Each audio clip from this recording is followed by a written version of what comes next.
I've played games that were booming and then died. I've played games that were dead and then came back to life, even if not fully. But I don't think I've talked about a game that is dead and has an active end of service death date. But that's a shame, because I've been having so much fun with this game, it's unreal. This review was started on October 5th, 2025, when I picked up the game in anticipation of Bloodlines 2's release. And because I'm a distracted procrastinator, before this review had the chance to come out, the game's shutdown date was announced on October 27th, 2025, stating that this game would shut down for good on April 28th, 2026. I had tried Bloodhunt originally when it came out in 2022, and I hated it. A role-playing game turned into a battle royale? Versions of the rule set butchered to appease a combat-heavy third-person shooter? Disgusting, I thought to myself. But now, 3 years later, when the game is past end-of-life maintenance, and now a ticking countdown to the end, it seems like my hatred was unjust and unfair. I didn't give the game a proper chance. I didn't give it the opportunity for it to express its unique style of the battle royale genre. Only upon coming back to this game near 4 years after its launch did I finally see the vision. This game is so much fun. The movement, the abilities, the gunplay, and the whole setting and vibe of the game. It's all really cool, and one I would recommend to anyone that enjoys a battle royale and wants a change of pace.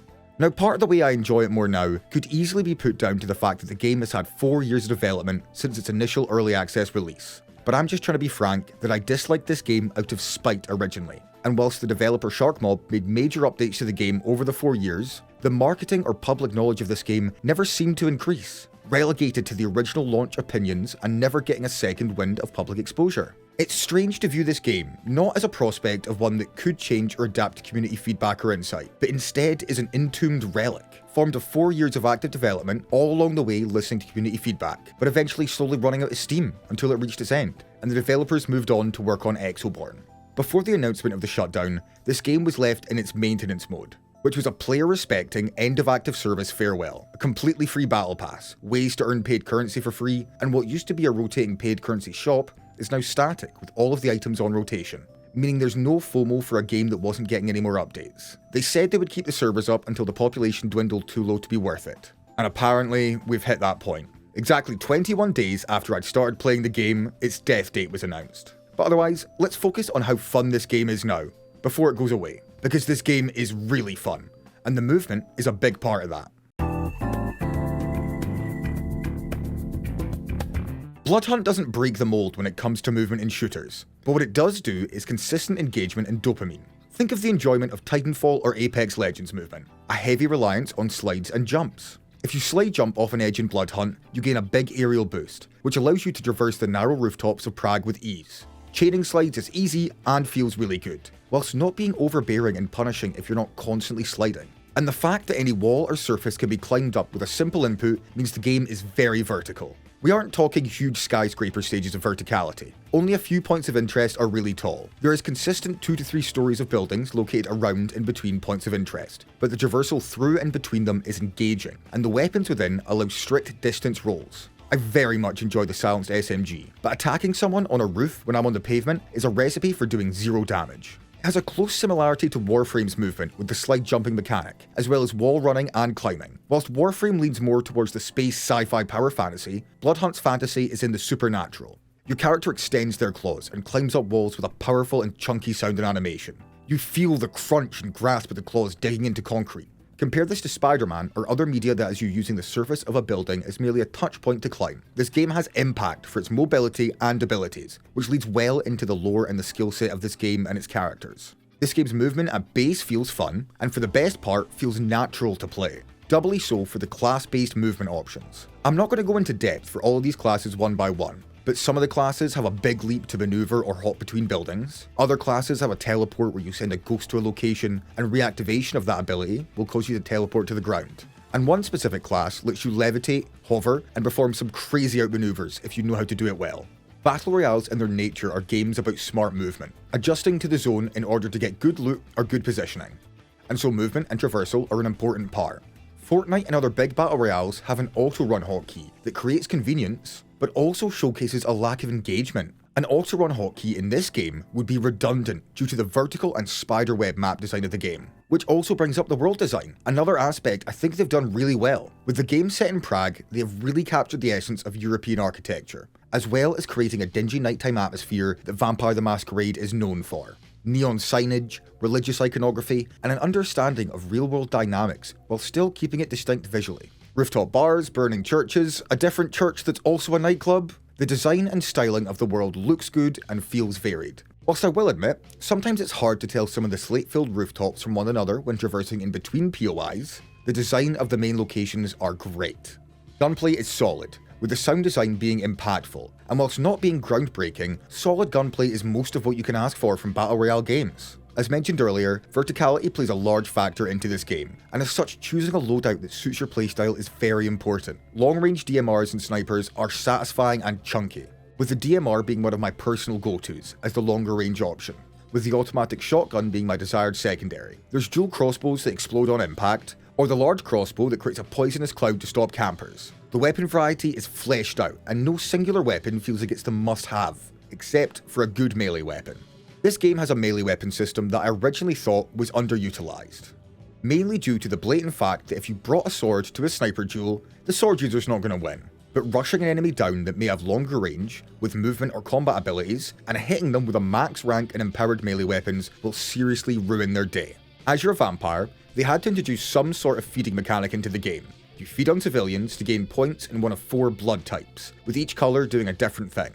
One increases melee damage, 2 of them decrease cooldowns for your respective abilities, and the last gives base levels of health regen, which is incredibly strong in extended firefights. You can get specific blood from different human NPCs, or random blood types by diablerizing other players after they're downed. Diablerization being when you just consume another vampire. You can also get them by killing and consuming the NPC vampire hunter enemies. Using the vampire sense feature lets you find prey through walls or foes hiding just out of sight, and you can tell what type their blood is in order to max out your blood types. This mechanic is vital for ensuring you have the tools you need to win fights. Max rank cooldown blood types give you 50% faster ability regen, which is obviously incredibly powerful, and the early part of each game is a rush for you to stack your blood types.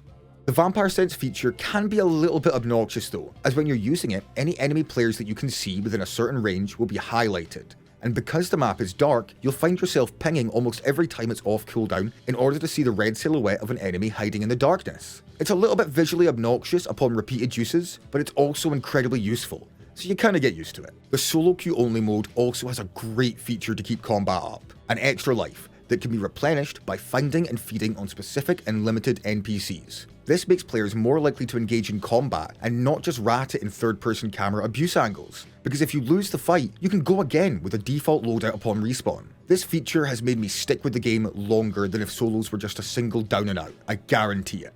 Now, because this is a Vampire the Masquerade game, there has to be a masquerade, a set of code and conduct between vampires in order for humans to not find out vampires exist. And this game does have its own version. Without explaining the full lore of this game, which I now understand and kinda respect the justification for the game's setting, the masquerade in this game means if a human in the street sees you feed on another human, or if you kill a human outright, you'll be marked for a blood hunt, where everyone in a large area around you can see you through walls for 40 seconds. You don't want to be subject to a blood hunt, so avoid killing civilians unless you want multiple players to come and take your loot. I've had multiple situations where I'm confidently gearing and feeding just to not see that one NPC out the corner of my vision that spots me going for a quick snack, and to then have what feels like half the lobby collapse on me in order to try and steal the few bags of blood and ammo I had on me. If you use an ability in front of an NPC but do not kill or harm them, you will ping on the map for a couple of seconds in a large radius, but is not nearly as dangerous as a full blood hunt. But here I am, telling you about the mechanics, the gameplay loops, and the fun of this game, when it has 6 months left to live. That's kinda crazy to think about. I'm so glad I tried this game again. And whilst it is bittersweet that when I'm in the middle of my honeymoon period with this game, its terminal diagnosis is announced. But you know what? I'm just glad I got to have fun with this while it was here. I'd been playing this game for like 19 hours, doing solos only at the halfway point of my progression. I was absolutely smashing a game, doing crazy well. Then it gets to the final circle. Fog slowly encroaching as me and another player played third-person mind and movement games with each other. This player gets the better of me, knocking me down. But for some reason, they repositioned to allow my recovery timer to go off. Then, they suddenly start attacking me with melee only. and I realised something. This motherfucker wants to go. Well, bring it on then, lad. And so we have a 3-minute long melee fight in the final circle. Both exhilarating to play and absolutely goofy to watch. But man, it was so fun. And whilst I was victorious, I saw at the end that I'd killed the player Kyrillos. I apologise if I butchered that. Back in the hub area, they ran up to me, and we did the usual game communication ritual of spam crouching at each other combined with some emoting. And then he sent me a party invite. Now this was at 2 AM in the morning UK time, and I had work the next day, but I could do a few more. And so then I played duos and trios with Kyrillos and his mate until 5 AM. I never played with them again, but I've had multiple encounters with good or fun players in the final circle, and we've decided to duo games after. The small and tight-knit community is really felt, and I've loved it. I can see why they'd shut this game down. I've seen a few regulars in my lobbies across the weeks, probably even becoming one myself for them, because I've played this game almost daily. Even with PlayStation crossplay, this game isn't getting enough new players. And that's really sad. I'm not just lamenting due to the guilt of originally slandering this game, and not because I'm trying to rally people to save this game, because that can't happen. And whilst a peer-to-peer version of the game would be amazing, due to the licensing of the VTM IP, I have a feeling that could never happen. But like I said, I'm glad I played this game again, and I do hope you give it a go, because it's fun and refreshing. There's a large amount of video game releases around now, but if you want some free, quick fun and dopamine, give Bloodhunt a shot before it closes its doors. I have been grinding. I've completed every in-game quest available, max ranking my favourite classes, and the final achievement I need is to get level 50, which shouldn't take me more than another month at my current playtime rate. I never 100% games, but I've put 40 hours into this game in a month. Another 20 to 30 hours of fun to get this game's completion achievements feels like a worthy exchange. If you end up playing and you see Toxicrat in your lobbies or hub, feel free to ask me to duo, because I am fucking cracked at this game. Ignore the fact that 1/3 of lobbies are bots, focus on that sick ass stat line, baby. But otherwise, thank you for watching.